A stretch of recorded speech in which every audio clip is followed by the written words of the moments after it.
Lors du dîner de Thanksgiving, j'ai demandé à mes parents si l'hôpital avait envoyé le rendez-vous d'opération.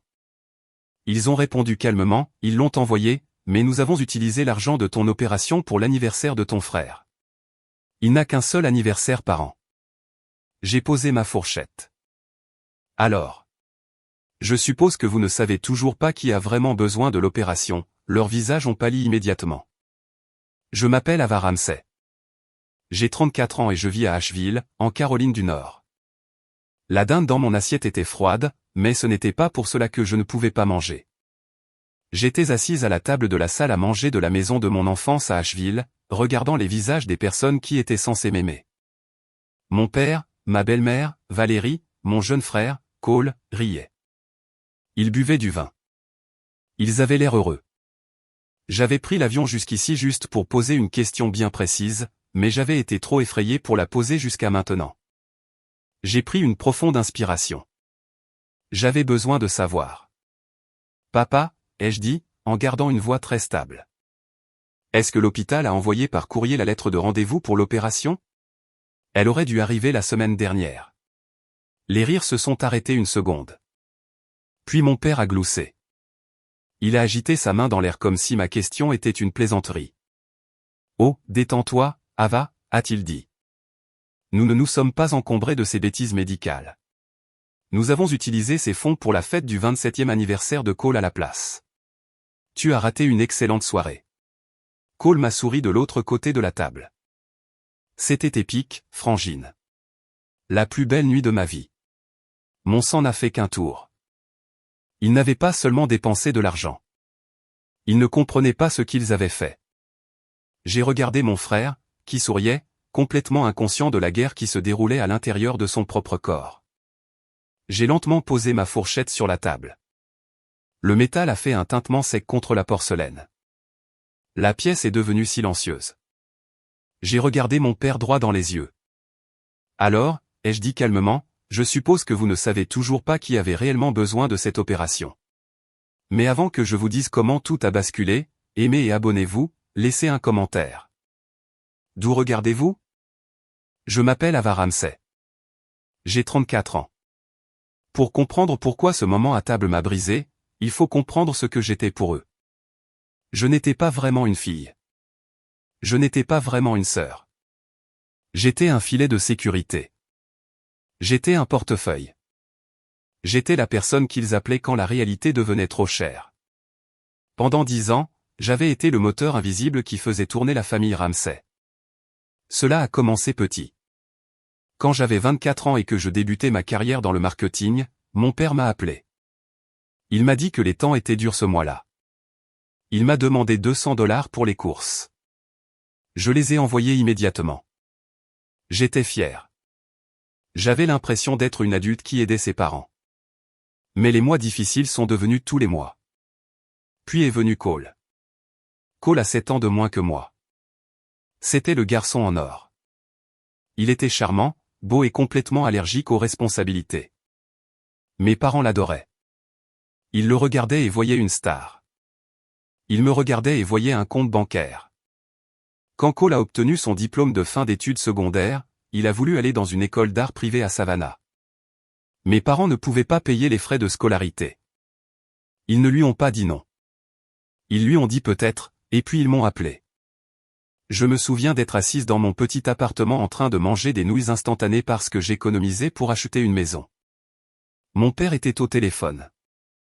Ava, a-t-il dit, la voix lourde d'une fausse culpabilité. C'est son rêve. Tu sais à quel point il est talentueux. Nous avons juste besoin d'un peu d'aide pour le premier semestre. Nous te rembourserons quand nous recevrons le remboursement d'impôts. J'ai payé les frais de scolarité. Ils ne m'ont jamais remboursé. Le remboursement d'impôts est arrivé et est reparti. Ils ont acheté un nouveau téléviseur à la place. C'était le modèle habituel. Pendant les 6 années suivantes, j'ai tout payé. J'ai payé les frais de scolarité de Cole. Quand il s'est plaint que les dortoirs étaient étroits et nuisaient à sa créativité, j'ai payé la caution et le loyer mensuel d'un appartement terrasse près du campus. C'était plus beau que l'endroit où je vivais. Je me disais que j'étais une bonne sœur. Je me disais que la famille se soutenait mutuellement, Mais il ne s'agissait pas seulement du loyer. C'était tout le mode de vie. Un après-midi, Cole m'a appelé. Il avait l'air paniqué. Ava, je suis chez le concessionnaire. J'ai besoin d'un co-signataire sinon je perds la voiture. Quelle voiture, ai-je demandé. Une BMW, a-t-il dit. Maman et papa ont dit que ça correspondait à ma marque. Je dois avoir l'air d'avoir réussi pour réussir, non? Mais mon crédit n'est pas encore établi. Cole, une BMW, c'est cher, ai-je dit. Pourquoi ne pas prendre une Honda d'occasion? Ma mère lui a arraché le téléphone des mains. Ava, ne sois pas jalouse. Ton frère a une image à maintenir. Il va être un influenceur. C'est un investissement. Signe juste les papiers. Ne sois pas difficile. Ne sois pas difficile. C'était leur phrase préférée. J'ai signé. J'ai payé l'assurance, et quand Cole a eu des contraventions de stationnement, je les ai payées aussi. Lorsqu'il a maximisé ses cartes de crédit en achetant des vêtements de marque pour des photos Instagram, j'ai remboursé les soldes pour que sa cote de crédit ne s'effondre pas. Je travaillais 60 heures par semaine. Je ratais mes propres vacances. Je portais des vêtements de magasin d'usine. Je conduisais une berline vieille de 6 ans avec une bosse sur le pare-choc. Pendant ce temps, mon frère conduisait une voiture de luxe flambant neuve que je payais. J'étais invisible, sauf quand je devais payer quelque chose. Je me souviens d'un Noël en particulier. Je venais de recevoir une grosse prime au travail. J'étais impatiente de leur dire. J'ai pris la route pour rentrer chez eux, le coffre plein de cadeaux. J'avais acheté à mon père un barbecue spécialisé qu'il voulait. J'avais acheté à Valérie un sac à main de marque. J'avais acheté à Cole le tout dernier équipement de caméra. Je suis entré et ils ont à peine levé les yeux de la télévision. Salut, ai-je dit en posant les sacs. Joyeux Noël. Oh, super, tu es là, a dit mon père sans se lever. Tu as apporté le vin? Valérie a oublié d'acheter du vin rouge. J'ai apporté des cadeaux, ai-je dit. Génial, a-t-il dit. Mais nous avons besoin de vin. Tu peux ressortir pour aller en chercher? Je suis ressorti. J'ai acheté le vin. À mon retour, ils étaient en train d'ouvrir les cadeaux. Ils ne m'avaient pas attendu. Merci pour le barbecue, a dit mon père, regardant déjà les instructions. Cole, regarde cet objectif d'appareil photo. Ça va être génial pour ton vlog. Merci, Ava, a dit Cole, sans me regarder. Il fixait déjà l'objectif sur son appareil. Personne ne m'a demandé comment se passait mon travail. Personne ne m'a interrogé sur ma vie. Personne ne m'a offert de cadeau. Valérie m'a vu regarder l'espace de liberté sous le sapin où aurait dû se trouver mon présent. Oh, ma chérie, a-t-elle dit en agitant la main. Nous avons été tellement occupés par la soirée de lancement de Cole. Nous n'avons pas eu le temps de faire les magasins. Nous t'achèterons quelque chose la semaine prochaine. Ils ne l'ont jamais fait. Cette nuit-là, j'ai pleuré dans la chambre d'amis. Ce n'était pas pour les cadeaux. Je pouvais m'acheter mes propres affaires. C'était le fait que je n'existais pas à leurs yeux en tant que personne. J'étais juste une ressource. J'étais un service public comme l'électricité ou l'eau courante. On ne remarque l'électricité que lorsqu'elle s'arrête de fonctionner. Mais je n'ai pas arrêté. J'ai continué à payer. J'ai continué à être présente. Je pensais que si je donnais assez, si je les soutenais assez, ils finiraient par m'aimer en retour. Qu'ils finiraient par dire « Merci, Ava. Nous t'apprécions. » Je me trompais. Je leur apprenais qu'ils pouvaient tout me prendre et que je les remercierais pour cette opportunité. Le pire n'était pas l'argent. C'était l'effacement émotionnel. Si j'avais une mauvaise journée, ils changeaient de sujet. Si j'étais malade, ils me disaient de prendre de la vitamine C et d'arrêter de me plaindre. Mais si Cole avait un mal de tête, toute la maison devenait silencieuse. Si Cole était triste, ma mère cuisinait son plat préféré. J'étais la responsable, la forte, celle qui n'avait besoin de rien. Ils ne savaient pas à quel point j'étais fatigué. Ils ne savaient pas que j'étais seul. Ils ne savaient pas que chaque fois que je payais pour eux, une petite partie de mon cœur s'endurcissait. Et puis, le diagnostic est tombé. Et pour la première fois, être celle qui gérait tout est devenu une question de vie ou de mort. Cela a commencé par une tasse de café. Environ 8 mois avant ce dîner de Thanksgiving, je rendais visite à Cole dans son appartement, celui que je payais. J'étais là pour déposer des courses parce qu'il disait être trop fauché pour manger, même si j'avais aperçu des chaussures neuves près de la porte. Cole était dans la cuisine. Il a voulu prendre une tasse de café. Sa main a tremblé. Il n'a pas pu saisir la poignée. La tasse a glissé de ses doigts et s'est brisée sur le sol. Du café chaud a éclaboussé partout. Fais chier, a-t-il crié. Il a attrapé son poignet, le visage tordu de douleur. Est-ce que ça va, ai-je demandé, me précipitant pour attraper une serviette. Ça va, a-t-il répliqué sèchement. Mes mains sont juste un peu raides ces derniers temps. C'est probablement à force d'éditer des vidéos toute la nuit ou à cause de la salle de sport. Mais j'ai regardé ses mains. Ses articulations étaient enflées. Elles semblaient rouges et irritées. Il avait 26 ans. Ses mains ne devaient pas ressembler à ça. Cole, ça ne ressemble pas à de la fatigue musculaire, ai-je dit. Depuis combien de temps cela dure-t-il? Quelques semaines, a-t-il marmonné. Je savais qu'il avait raison. Si maman et papa l'avaient su, ils auraient tout ramené à eux. Ils auraient pleuré sur l'injustice de la situation. Ils l'auraient publié sur Facebook pour s'attirer de la sympathie, mais ils n'auraient rien fait de concret. Ils ne prendraient pas de rendez-vous. Ils ne chercheraient pas de médecin. Je t'emmène chez un spécialiste, ai-je dit. Je ne peux pas m'offrir un spécialiste, Ava, a-t-il répondu. Je paierai, ai-je dit, comme d'habitude. J'ai pris des congés. Je l'ai conduit au rendez-vous. Je suis resté dans les salles d'attente pendant qu'il faisait défiler des choses sur son téléphone. Le premier médecin n'a pas pris cela au sérieux. Il a dit que Cole était trop jeune pour avoir de l'arthrite. Il a parlé de tendinite. Mais j'ai insisté. Je voyais à quel point mon frère souffrait. Je le voyais grimacer lorsqu'il essayait de lasser ses chaussures. J'ai trouvé le docteur Nolan Beckett. C'était un spécialiste des maladies auto-immunes. Il ne nous a pas rejetés. Il a fait faire des analyses de sang. Il a fait des examens d'imagerie. 2 semaines plus tard, nous étions assis dans le bureau du docteur Beckett. La pièce était froide et sentait l'antiseptique. Cole avait l'air de s'ennuyer, balançant sa jambe. J'étais nerveuse. Le docteur Beckett a mis les scanners à l'écran. Ce n'est pas une tendinite, a-t-il dit d'un ton sérieux. Cole, tu souffres d'une polyarthrite rhumatoïde agressive. C'est le stade précoce, mais elle évolue très rapidement. Tes marqueurs d'inflammation dépassent toutes les limites.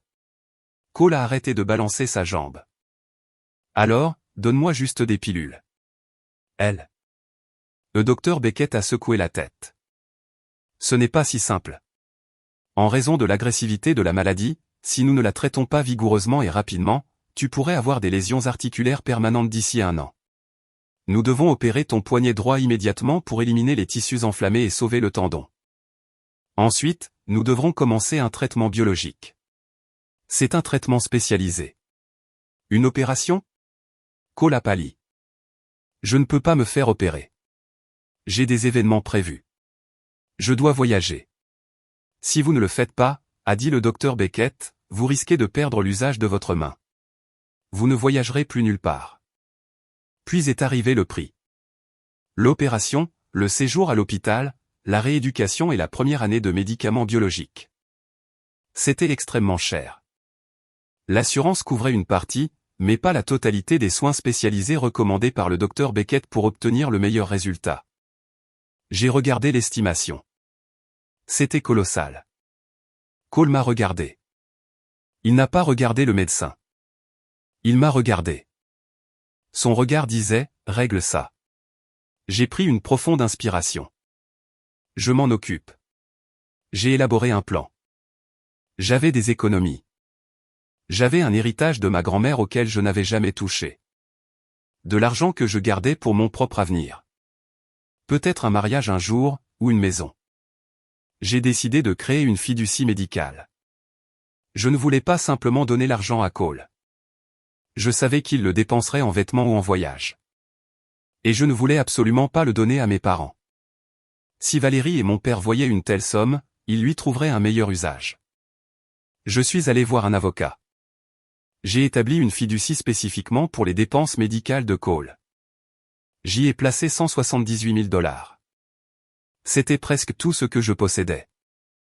J'ai expliqué le plan à Cole. Cet argent est destiné à l'opération et aux médicaments, lui ai-je dit fermement. Rien d'autre. Il est bloqué dans une fiducie. C'est moi la fiduciaire. Je verserai les fonds directement à l'hôpital lorsque la date sera fixée. D'accord. D'accord, a dit Cole. Il avait l'air soulagé. Merci, Ava. Tu es la meilleure. Ne parle pas de cet argent à maman et papa, l'ai-je prévenu. Parle-leur du diagnostic. Dis-leur que tu as besoin d'une opération, mais ne leur dis pas qu'il y a une montagne d'argent sur un compte en banque. Tu comprends? Je comprends, a-t-il promis. Je ne dirai pas un mot. Je l'ai cru. Je pensais que, pour une fois, il comprenait la gravité de la situation. Il s'agissait de sa santé. De son corps. Sûrement qu'il ne risquerait pas cela pour quoi que ce soit. J'ai prévenu l'hôpital. Nous n'attendions plus que la date de l'opération. Le docteur Beckett pensait qu'elle aurait lieu en novembre, vers Thanksgiving. Je me sentais bien. J'avais l'impression de l'avoir sauvé. J'avais agi de manière responsable. J'avais protégé mon frère de la maladie et j'avais protégé l'argent de la cupidité de nos parents. Je ne savais pas que pendant que je construisais un filet de sécurité, il cherchait déjà une paire de ciseaux pour le couper. Octobre est arrivé. Les feuilles changeaient de couleur. L'air devenait frais. J'étais très occupé au travail.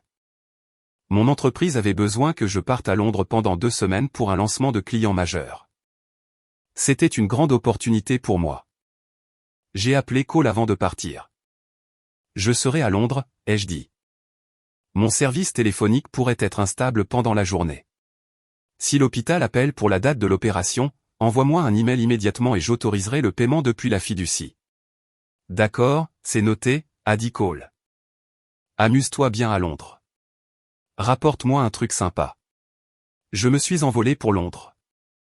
Je me suis plongé dans le travail. J'étais épuisé mais heureuse. Pour la première fois depuis longtemps, je ne pensais pas aux problèmes de ma famille à chaque heure de la journée. 3 jours après le début du voyage, j'ai reçu un email. Il semblait provenir de la banque où la fiducie était hébergée. C'était une notification de demande de retrait. J'ai froncé les sourcils. Je n'avais pas demandé de retrait. J'ai essayé de me connecter à l'application bancaire, mais le Wi-Fi du centre de conférence était horrible. Au moment où je suis retourné à mon hôtel, il était tard à Londres, mais le milieu de l'après-midi aux États-Unis. J'ai appelé la banque immédiatement. Ici Ava Ramsay, ai-je dit. Je suis la fiduciaire de la fiducie médicale Ramsay. J'ai reçu une notification concernant un retrait, mais je ne l'ai pas autorisé. Le banquier avait l'air confus. Mademoiselle Ramsay, mais je vous ai parlé hier. Non, ai-je dit, sentant mon estomac se nouer. Ce n'est pas le cas. Je suis à Londres. J'ai parlé à une femme qui s'est identifiée comme Ava Ramsay, a dit le banquier. Elle avait toutes les réponses de sécurité. Elle avait votre numéro de sécurité sociale. Elle était très émotive. Elle a dit que son frère avait besoin d'une opération d'urgence immédiatement. Elle a dit que l'hôpital exigeait le paiement à l'avance sinon la procédure serait annulée. Elle pleurait.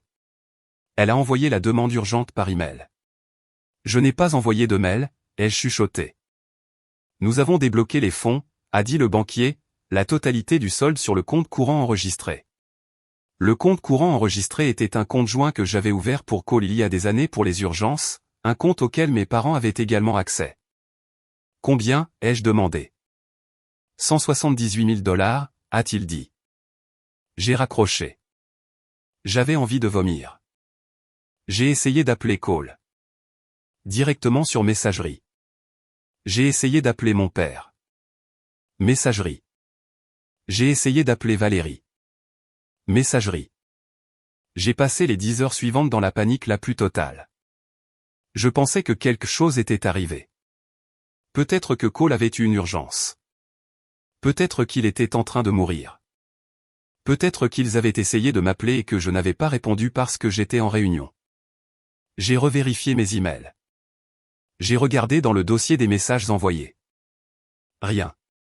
Puis j'ai vérifié la corbeille. C'était là. Un email envoyé depuis mon compte. Quelqu'un s'était connecté à ma messagerie personnelle. Objet, autorisation urgente de virement. Le langage n'était pas le mien. C'était plein de points d'exclamation. C'était dramatique. Mon frère se meurt. S'il vous plaît, libérez les fonds. Valérie. Cela ressemblait exactement à du Valérie. Je me rattachais encore à un infime espoir que l'argent ait été utilisé pour l'hôpital. Peut-être qu'ils avaient juste paniqué. Peut-être qu'ils essayaient de le sauver. Puis j'ai ouvert Instagram. J'ai vu une publication de Cole. Il se tenait devant un immense chalet en bois. Il y avait des guirlandes lumineuses partout. Une banderole affichait « Le 27e de Cole ». La légende continue. Il portait un costume blanc. Il tenait une bouteille de champagne. Il avait l'air heureux. J'ai fait défiler. Il y avait des vidéos. Un chef privé cuisinant des steaks. Un groupe de musique jouant en direct sur une scène installée sur la pelouse. Des feux d'artifice tirés au-dessus du lac. Des sacs de cadeaux qui semblaient valoir $500 chacun. La légende disait « Meilleure famille du monde ». Merci maman et papa d'avoir rendu cela possible. Je me suis assise sur le bord de mon lit d'hôtel à Londres. La pièce était silencieuse. Il n'avait pas payé l'hôpital. Il n'avait pas sauvé son poignet. Valérie m'avait usurpé mon identité. Elle avait utilisé mes informations personnelles, qu'elle connaissait parce qu'elle était ma belle-mère, pour voler l'argent que j'avais économisé pendant 10 ans, et ils l'avaient dépensé pour une fête. Ils avaient gaspillé $178 000 pour la fête d'un homme de 27 ans malade. Ils avaient tout dilapidé. Les feux d'artifice à eux seuls devaient coûter $10 000. La location du chalet, le traiteur. J'ai regardé le poignet de Cole sur la photo. Il tenait la bouteille de champagne de la main gauche. Sa main droite, la main malade, était cachée dans sa poche. Il savait. Il savait que cet argent était destiné à son opération. Il savait que je l'avais mis de côté pour protéger son avenir. Et il les a laissés le prendre. Il a bu du champagne et dansé pendant que ses articulations se détruisaient. Je n'ai pas hurlé. Je n'ai pas pleuré. J'ai senti quelque chose se briser en moi. Ce ne fut pas un bruit fracassant. Ce fut silencieux. Le bruit d'un pont qui s'effondre. J'ai fait mes valises. J'ai quitté Londres plus tôt. Je ne leur ai pas dit que je revenais. J'ai pris un vol pour Asheville. J'ai loué une voiture. J'ai conduit jusqu'à la maison. C'était Thanksgiving. Ils s'attendaient à ce que je vienne dîner. Ils s'attendaient à ce que la gentille fille se présente, sourie, mange de la dinde et ne pose pas de questions d'argent. Ils pensaient que je ne le découvrirais jamais, ou qu'il serait trop tard. Ou peut-être pensaient-ils que je leur pardonnerais simplement, comme d'habitude. Ils se trompaient. Je suis arrivé à la maison. Je suis entré. Je me suis assise. J'ai posé la question sur l'opération. J'ai regardé mon père rire. Et puis je leur ai dit, je suppose que vous ne savez toujours pas qui avait réellement besoin de cette opération. Et c'est là que le dîner s'est terminé et que la guerre a commencé. Je ne suis pas resté pour le dessert. Après avoir prononcé cette phrase, je me suis levé et je suis parti. Je les ai laissés là, assis dans un silence stupéfait. J'ai conduit jusqu'à chez moi, une petite maison bien rangée située à environ 20 minutes de là. Mes mains tremblaient sur le volant, non pas de peur, mais sous le coup de l'adrénaline. Dès que je suis rentré, j'ai ouvert mon ordinateur portable. Je ne suis pas allé me coucher. Je me suis mis au travail. Je me suis connecté à tous les comptes que j'avais un jour partagés avec eux. La carte de crédit que Cole utilisait pour l'essence. J'ai annulé le prélèvement automatique pour l'appartement terrasse de Cole. J'ai annulé les paiements d'assurance pour la BMW. J'ai supprimé le mot de passe Netflix. J'ai modifié et supprimé le compte familial Amazon Prime. J'ai coupé tous les liens financiers qui me liaient à eux. Cela m'a pris 3 heures. À 1 heure du matin, j'avais rompu 10 ans de soutien financier. Je me suis assise dans mon salon et j'ai attendu. Je savais qu'ils allaient venir. Ils ne viendraient pas parce qu'ils étaient désolés. Ils viendraient parce que leur carte de crédit venait d'être refusée au bar ou à la station-service. À 2h15 du matin, des phares ont balayé ma fenêtre avant.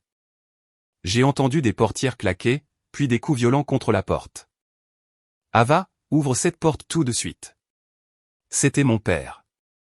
Je me suis approché de la porte et je l'ai ouverte. Je n'ai pas déverrouillé la porte moustiquaire. Je me tenais derrière le grillage, les observant. Ils étaient tous là. Mon père, le visage rouge de colère. Valérie, jouant les victimes. Cole, l'air agacé et fatigué. « Qu'est-ce qui ne va pas chez toi, bordel ?» a crié mon père. Sa voix résonnait dans le quartier endormi. On essaie de prendre de l'essence et la carte ne fonctionne pas.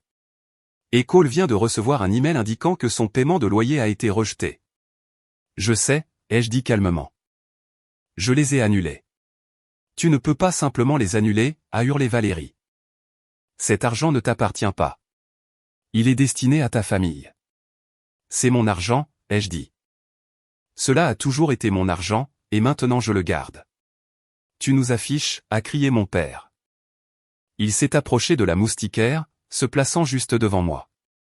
Tu as une idée de la honte que ça représente? Cole a une réputation.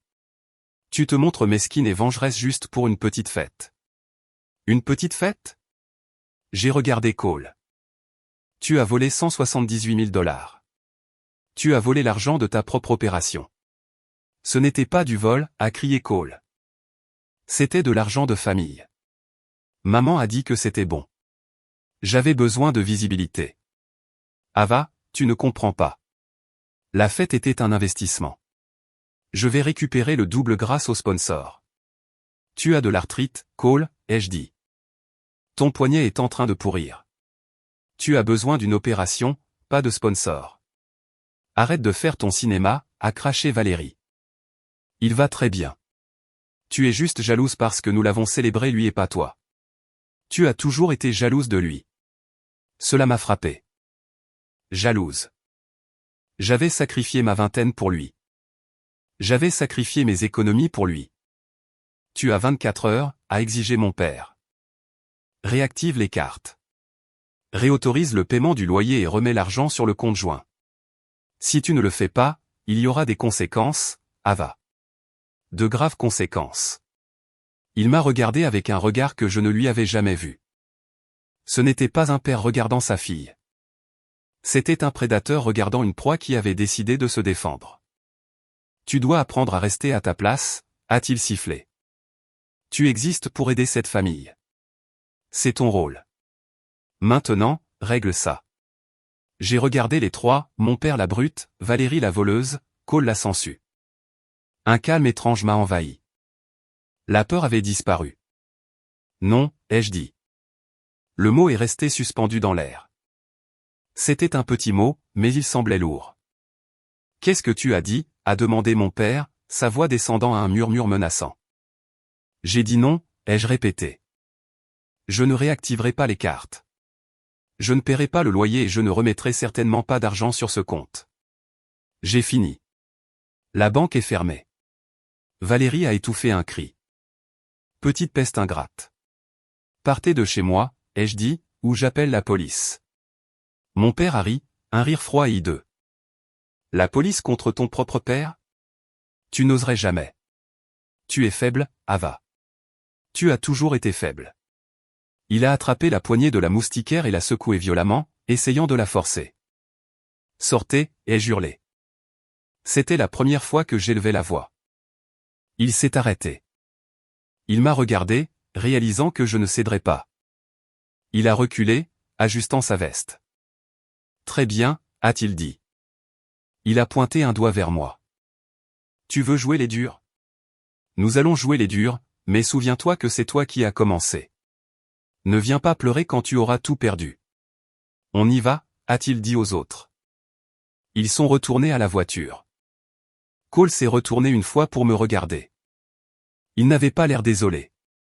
Il semblait en colère que sa gratuité soit terminée. Ils sont partis. J'ai verrouillé la porte principale. J'ai enclenché le pen dormant. J'ai glissé la chaîne de sécurité. Je me suis appuyé contre la porte et je me suis laissé glisser jusqu'à m'asseoir sur le sol. Mon cœur battait la chamade comme un marteau contre mes côtes. Je connaissais mon père. Je savais qu'il ne faisait pas de menaces en l'air. Des conséquences. Je pensais que le pire était passé. Je pensais que la confrontation était le point culminant. Je me trompais. Le vol n'était que le début. Ils n'allaient pas simplement couper les ponts. Ils allaient essayer de me détruire complètement. 3 jours après la confrontation sur mon perron, je pensais que le silence signifiait que j'avais gagné. Je pensais que mon père avait réalisé qu'il ne pouvait plus m'intimider. Je suis allé travailler. J'ai fait mes courses. J'ai commencé à chercher un nouvel appartement parce que je ne me sentais plus en sécurité dans ma maison. Je me trompais sur le silence. Ce n'était pas une retraite. C'était le calme avant l'embuscade. Cela s'est produit un mardi soir. Je faisais réchauffer des restes au micro-ondes. On a frappé à la porte. Je me suis figé. J'ai regardé par le Judas. Ce n'était pas mon père. C'était un homme en uniforme, un huissier. J'ai ouvert la porte. Ava Ramsey, a-t-il demandé. Oui, ai-je dit. Cela vous est signifié, a-t-il dit. Il m'a tendu une enveloppe épaisse et lourde et s'en est allé. J'ai refermé la porte et je me suis assise à la table de ma cuisine. Mes mains tremblaient en déchirant le seau de l'enveloppe. J'ai sorti une liasse de papier. La première page portait un tampon de la Cour d'homologation de l'État. J'ai lu le titre, « Requête pour mise sous tutelle et curatelle d'urgence ». Je ne comprenais pas. La tutelle était destinée aux personnes âgées atteintes de démence ou aux personnes dans le coma. J'ai poursuivi ma lecture. Demandeur, Robert Ramsey, père. Défenderesse, Ava Ramsey. J'ai commencé à lire les allégations. Ma respiration s'est bloquée dans ma gorge. La défenderesse, Ava Ramsey, a subi une grave crise psychotique. La défenderesse a des antécédents de troubles bipolaires non traités et de paranoïa sévère.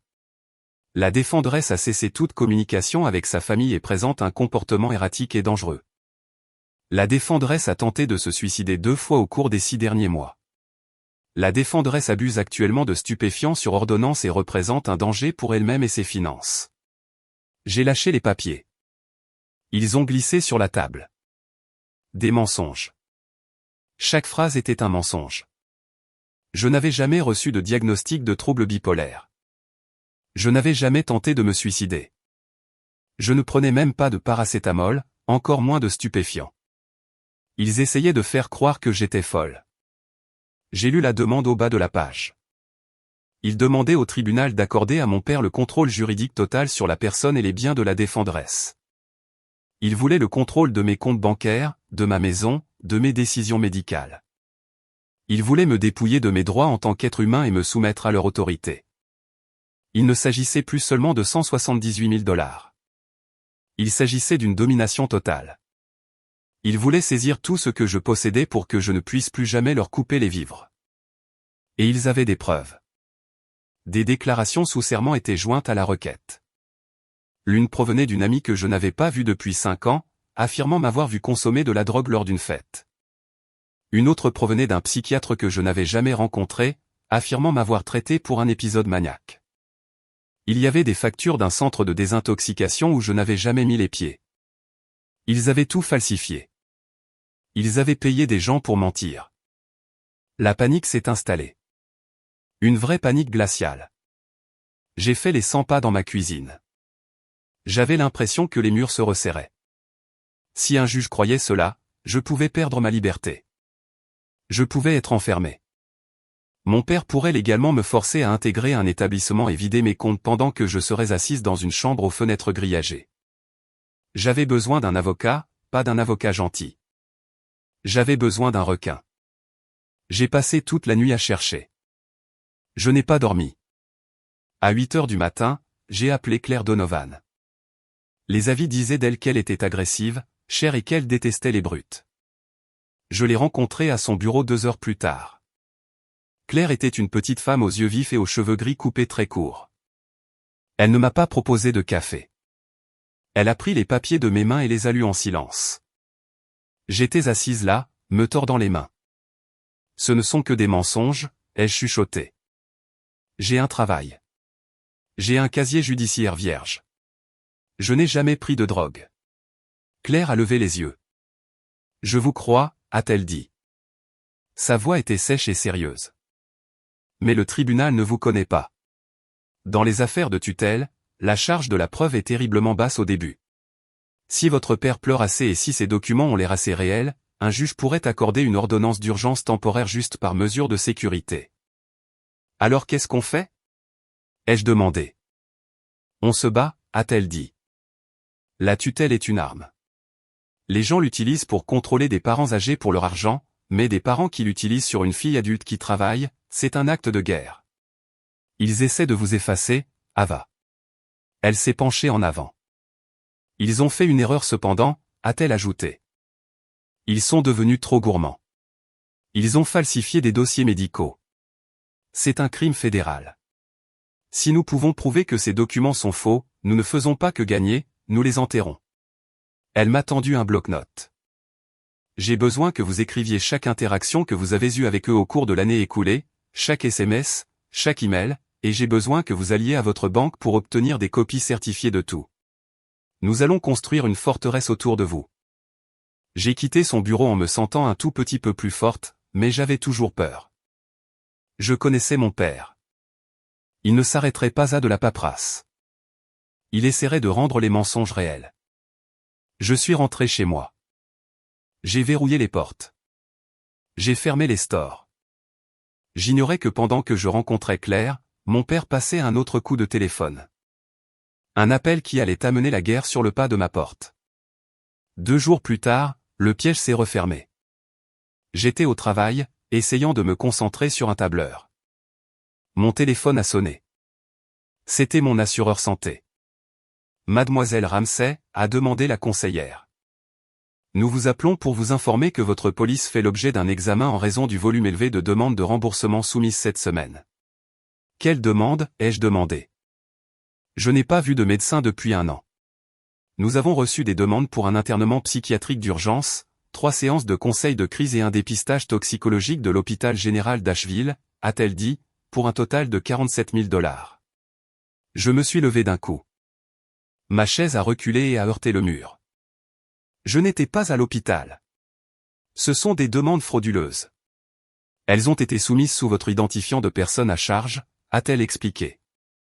Votre père est répertorié comme garant sur votre ancienne police d'assurance familiale, qui est toujours liée à votre dossier.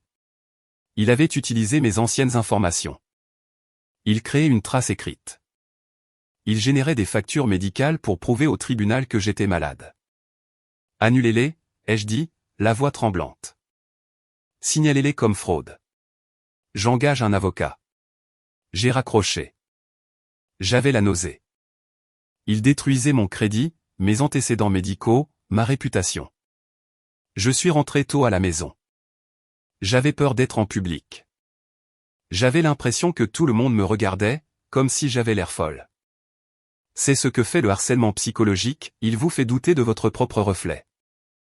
Je suis rentré chez moi à 17 h. J'ai mangé un morceau de pain grillé. Je suis resté assise dans le salon sombre, craignant d'allumer les lumières.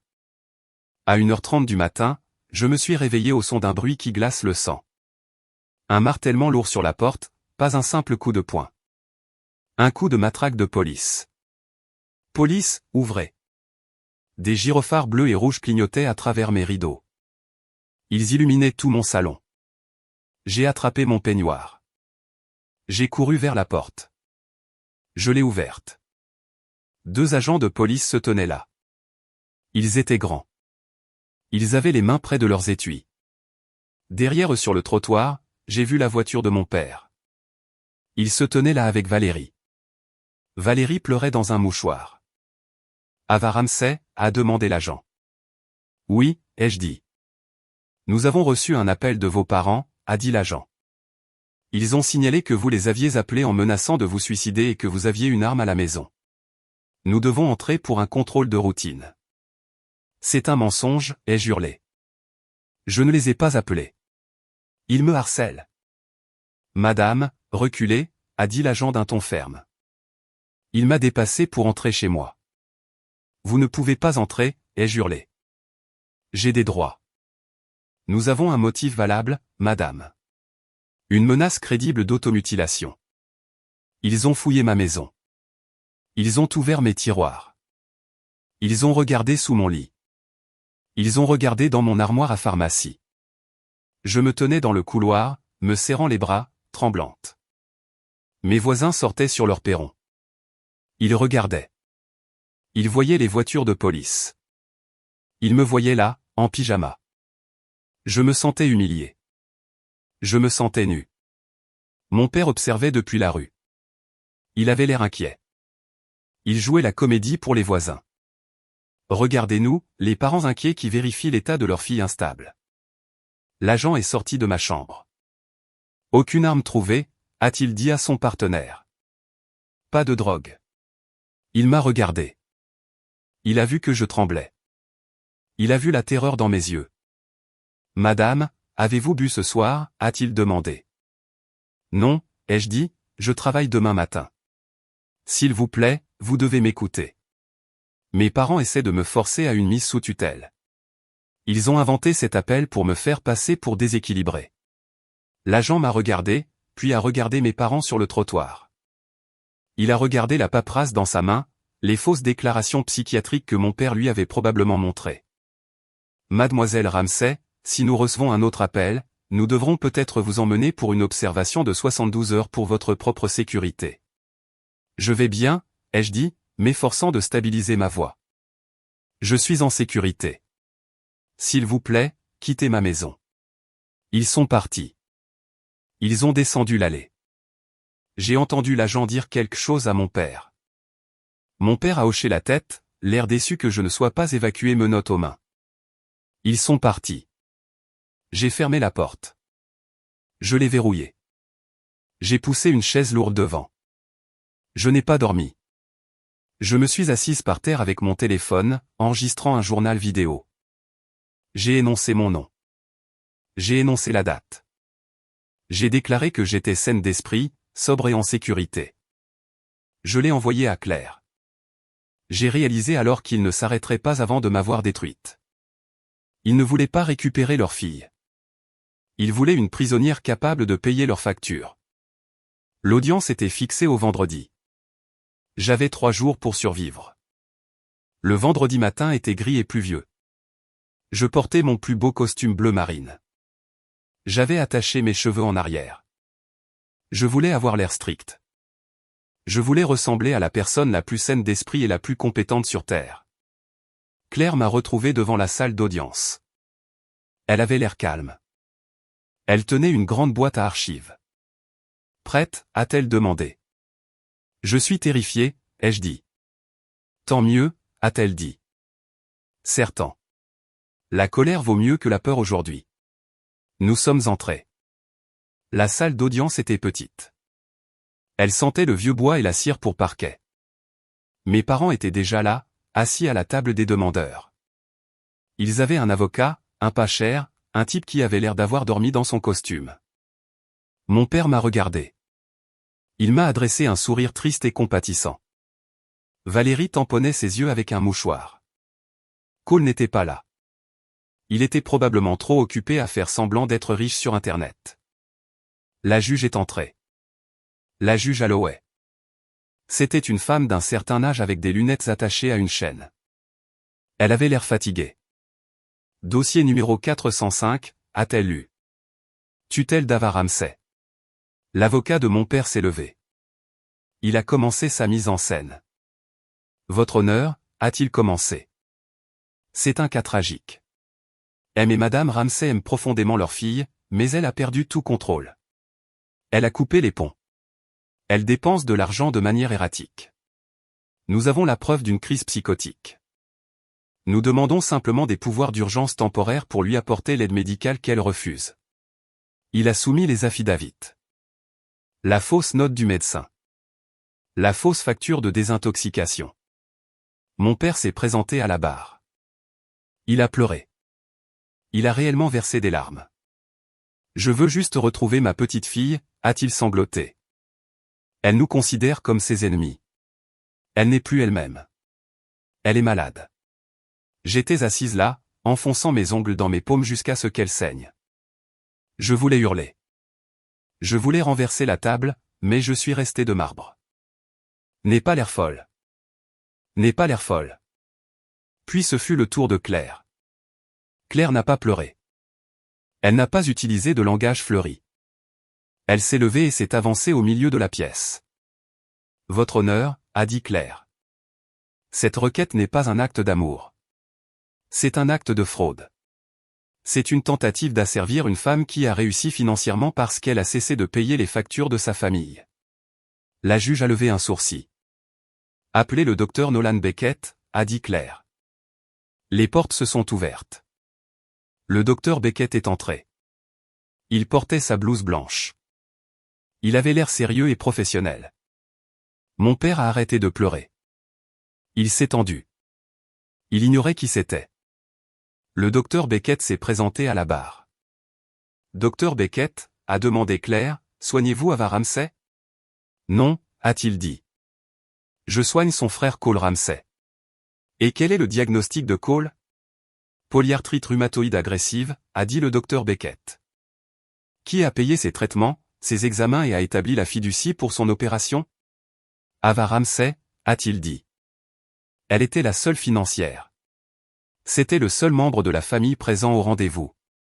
Claire s'est approchée de la table et a pris une feuille. Votre honneur, je soumets la pièce A. Il s'agit du relevé de virement bancaire montrant le retrait de 178 000 $ de la fiducie médicale. Et la pièce B, les factures pour une fête d'anniversaire géante survenue le même jour. Claire s'est tournée vers mon père. Monsieur Ramsey, a-t-elle dit, avez-vous utilisé l'argent pour l'opération de votre fils? Eh bien, nous, a-t-il bafouillé. Oui ou non? Non, a-t-il chuchoté.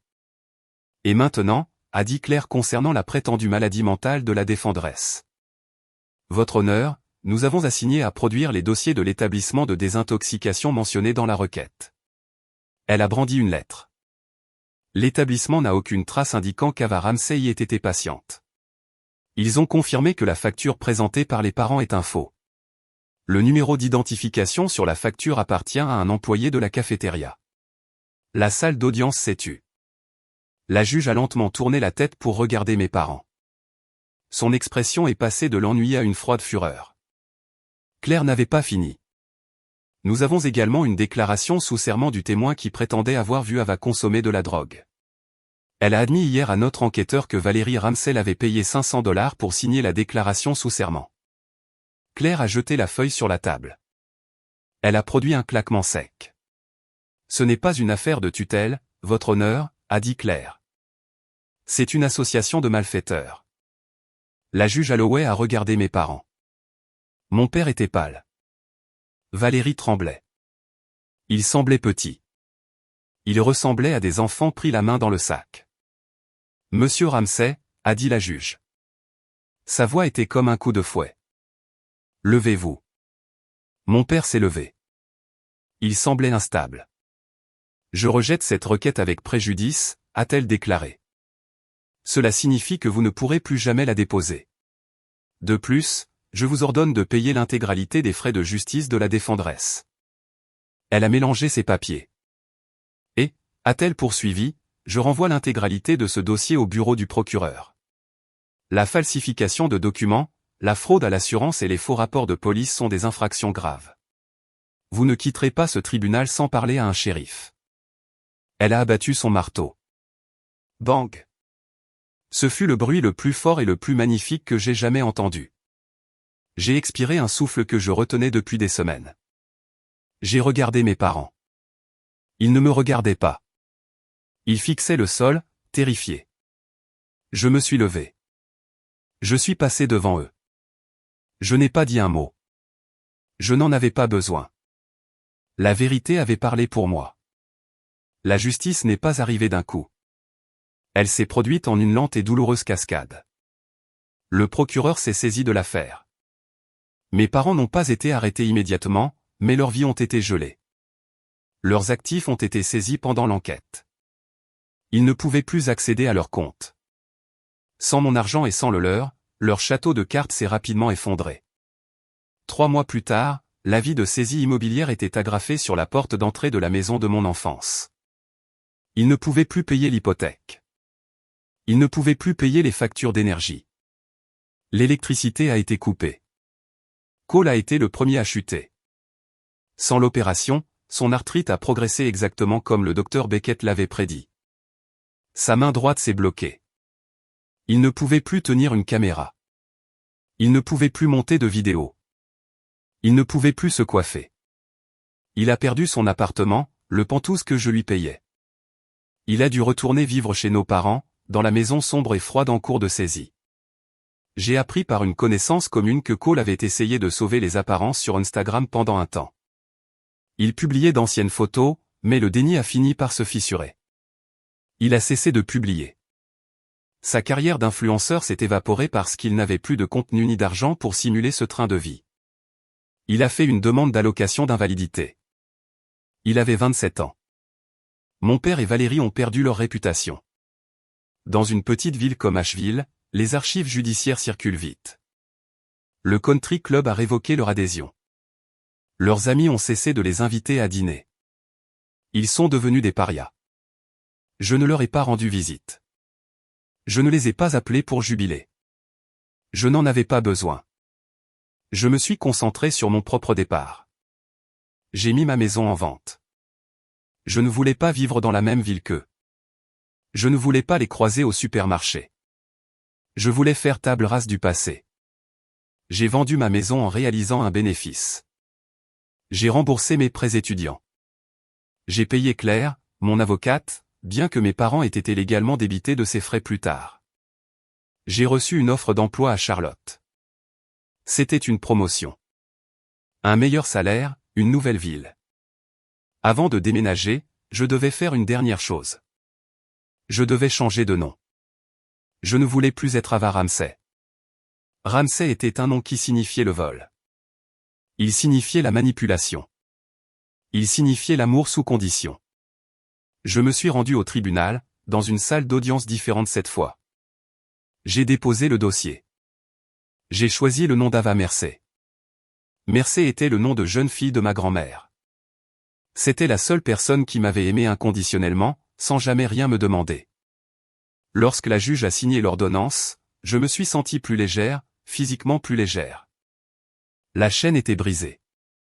J'ai appris plus tard que mes parents avaient fini dans un petit mobil-home en location à l'extérieur de la ville. Mon père travaillait à temps partiel dans une quincaillerie.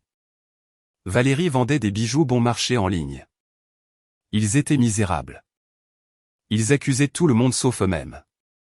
Ils m'accusaient probablement, mais ce qu'ils pensaient n'avait plus d'importance. Leur voix n'était plus qu'un bruit lointain, de plus en plus faible à mesure que je m'éloignais. Lors de mon dernier jour à Asheville, ma maison était vide. Mes cartons étaient chargés dans le camion de déménagement. Les clés étaient posées sur le comptoir pour les nouveaux propriétaires. J'ai décidé de passer devant l'ancienne maison de mes parents une dernière fois. Je ne sais pas pourquoi. Peut-être pour m'assurer que c'était réel. Je me suis garé de l'autre côté de la rue. La maison avait l'air triste. L'herbe avait envahi le terrain. Le panneau, vendu, était dans le jardin, mais c'était une vente bancaire. Je me suis souvenu du dîner de Thanksgiving.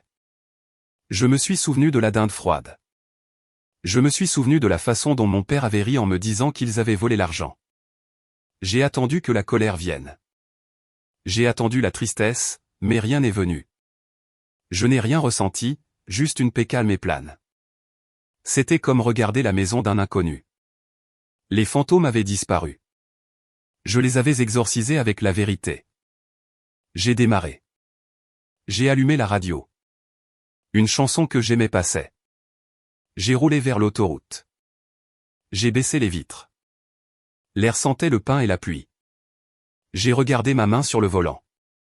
Elle était stable. Elle ne tremblait pas. C'était la main d'une femme qui s'était sauvée elle-même. J'ai pensé à Cole.